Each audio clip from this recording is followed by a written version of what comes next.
So, and this question is for Rita, talking about, and we're gonna wrap up to the end here, talking about the role of, we talked about residential that feeds into commercial, the role of commercial real estate.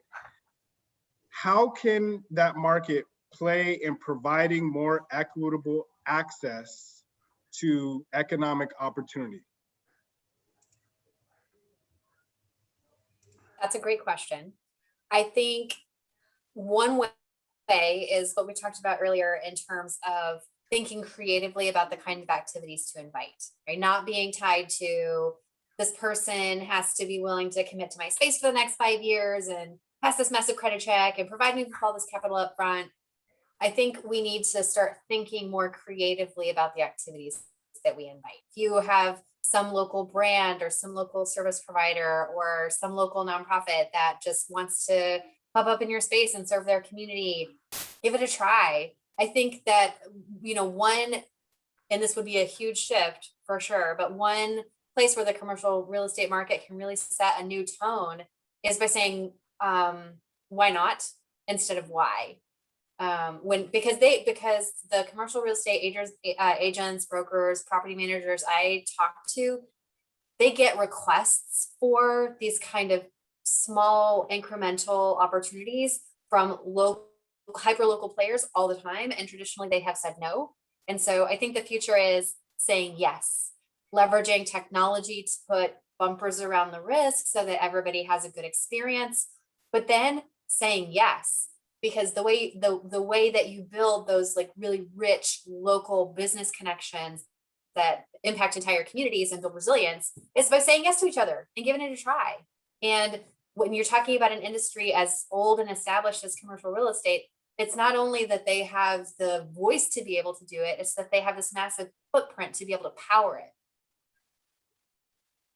it. How do we power that? And I'm gonna switch to Alex. How do we power that to help and break down the wall, right? Like we're talking commercial real estate and we're building and breaking down walls. How do we power that to educate people beyond our walls, still in other communities? Because there's going to be other places that are going to serve as work environment. How is this tech innovation going to happen, Alex? Yeah, first of all, you buy a house for Bobby. That's step number one. Then after that, he teaches you about all the technology that's behind the A to Z process of minimizing that friction that Rita just kind of talked about. And then ultimately you sit happy drinking your wine at home. I think that's the 3-step program that we're going to start pitching now. And honestly, like technology is, I think, again, you got to make it convenient for people to access these kind of resources. I have a Latin background, and one of the things that we've kind of navigated is, okay, how do you make something like cryptocurrency, which fundamentally, just even being educated, you have a hard time understanding. How do you give the Latin community an understanding of cryptocurrency that potentially has moved to this country and is just now trying to understand just the financial structure? Like, what is a credit score? That's not used in a lot of places, right? And so I think education is at its core of everything that we do in terms of being able to break down those barriers. But that's not just limited to innovation or technology or anything like that. So fundamentally changing how we teach our kids and our students about how to engage new financial communities, and then leveraging technology to make it convenient. I think Robinhood is a good example and a bad example of the gamification of different financial elements. Now they made it too easy, which caused some issues, right? And so understanding that balance is something that we're going to have to work on towards the future. So along that, and if people go buy their house from Bobby, after that, what other places are going to serve as work environments in this unique education environment, whether it's for different minorities, different demographics? What other places are going to serve as work environments? That's a good question. I mean, like you start thinking about like the largest co-working place in the world is Starbucks, right? Because people just like want a place away from home and a piece of coffee and to be around other environments. And then we kind of progress to maybe like true co-working, which is like, okay, curated engagement and collision between fractional shared workers, like those lawyers that Rita described earlier that don't really have offices, to like entrepreneurs. And so then like what then, how do we then educate towards the next platform and what that looks like? I think that ties into like the original question. I don't know. I think that's the exciting piece, right? Is the opportunity to be able to present what we're doing today, understand the challenges, kind of to what Mark was referencing, understand and kind of trying to preempt those gaps in the future, right?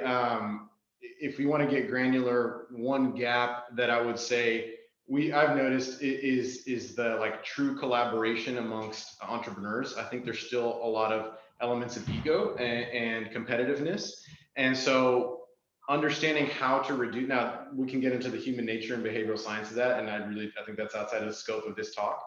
But how do we reduce that ego to be able to build something that's not necessarily a zero-sum game? And I think that's the exciting piece for like the next generation of innovators. Alan, can I jump in on that potentially? Yeah. Go ahead.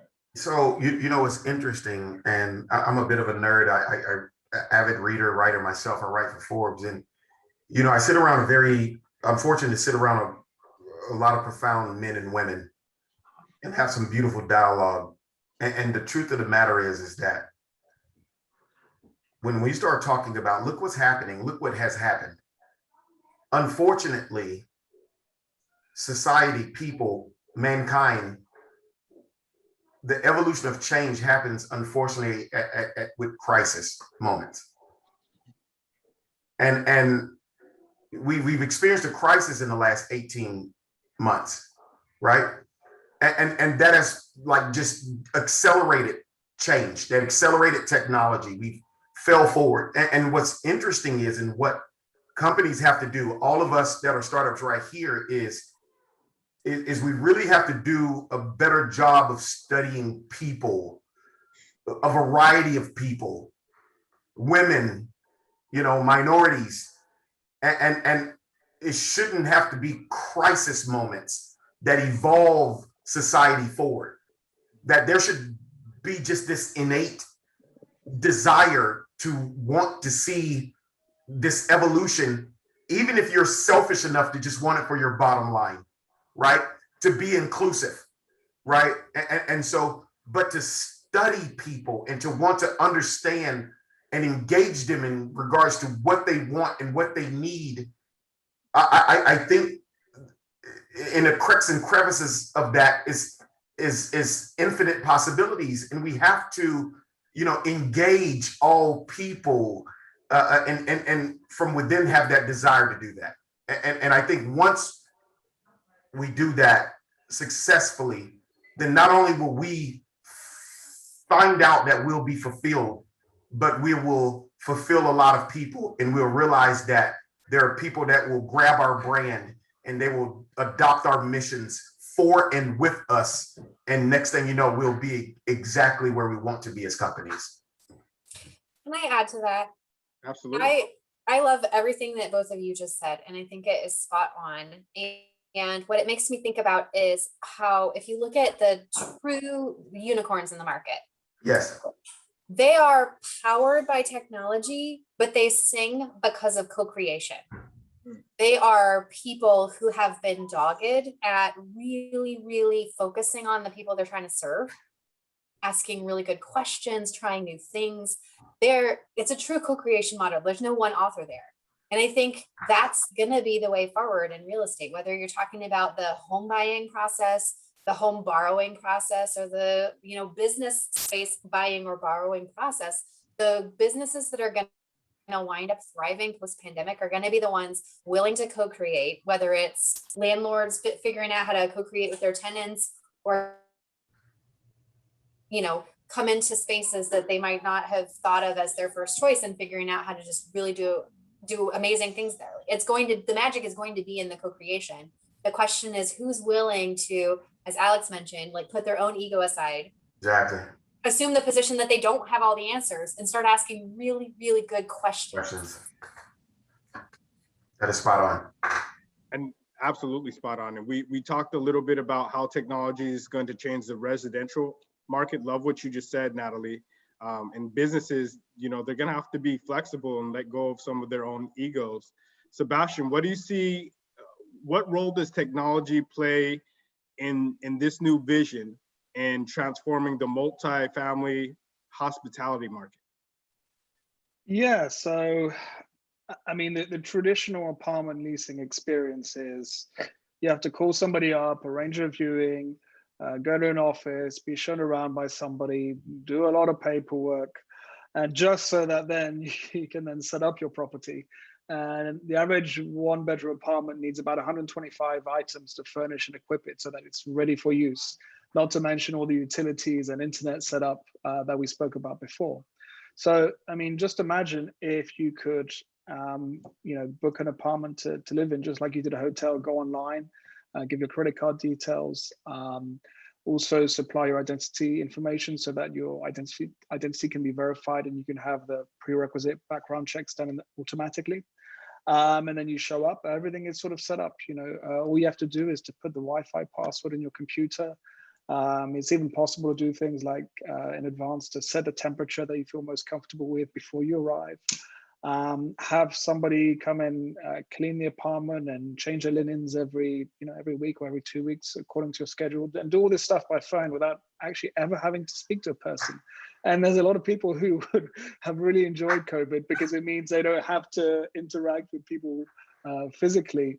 You know, millennials hate the phone and hate in-person things, in-person sort of interactions, and obviously introverts hate that too. So why does everything have to be so difficult? That's sort of to me how technology can help, and all of that can be facilitated by technology.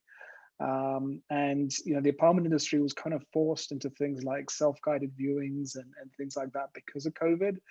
And I remember writing a piece about a year ago for the Houston Apartment Association's magazine. And I kind of said, well, you know, it'd be good if some of these things kind of stuck because a lot of people would enjoy a different model. So yeah, technology can make renting an apartment and living in an apartment effortless. As Bobby said earlier on, right? You know, when you rent a place or you buy a place, actually there's a whole bunch more money that's spent every month, and beyond money is actually your time, and that has a tremendous value. You know, Rita knows she charges by the hour, and right, so all that time you spend finding the best utility provider, you know, cleaning the apartment yourself or arranging for somebody else to do it, and so on and so forth. So suddenly we can have all this time free, so that we can do other things, whether it's pursuing you know, our startups and businesses, or just having more leisure time, you know, with loved ones.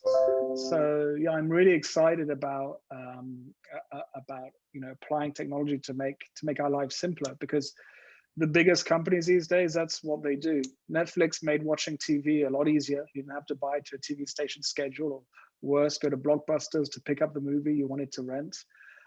Amazon meant you didn't have to drive around town to multiple stores to buy what you want. Now it comes to you. And same thing with Uber. And so, you know, at Lodger, that's what we're trying to do for you know, living somewhere. Live anywhere, anywhere you want for any length of time, like a subscription, but for a place to live where everything's taken care of. Good stuff.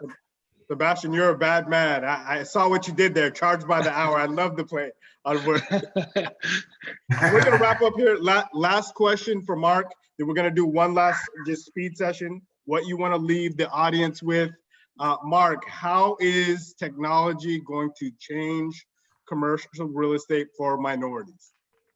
Yeah, so I'm not sure who mentioned blockchain, but you know, it's the, you know, other than kind of cryptocurrency, it's the internet, I guess 3.0.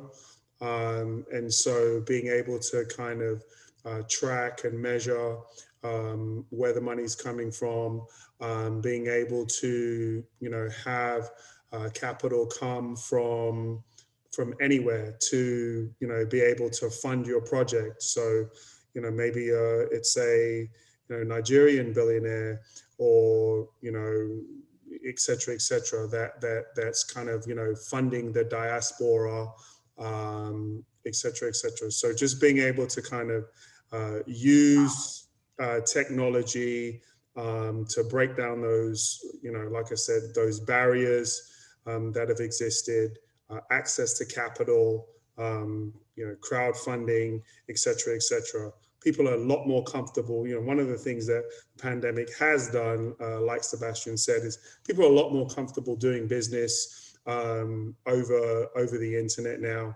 And so that's what the future looks like. Phenomenal. And I want to thank everybody for staying with us during this time.